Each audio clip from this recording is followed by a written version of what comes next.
গলি গত কয়েকদিন ধরে আলোচনা হচ্ছিল যে দিল্লি ক্যাপিটালসের বিরুদ্ধে হয়তো নেতৃত্বে দেখা যাবে না ঋতুরাজ গায়কোয়াড়কে। শনি বিকেলে তেমনটা দেখা গেল না। টস করলেন ঋতু। জানুন কেমন হলো দুই দলের একাদশ।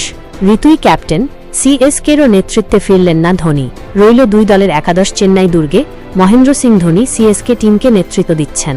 এই দৃশ্য ইয়েলো ব্রিগেডের অনুরাগীরা মন থেকে দেখতে চাইছিলেন। গত কয়েকদিন ধরে এই নিয়ে আলোচনাও হচ্ছিল।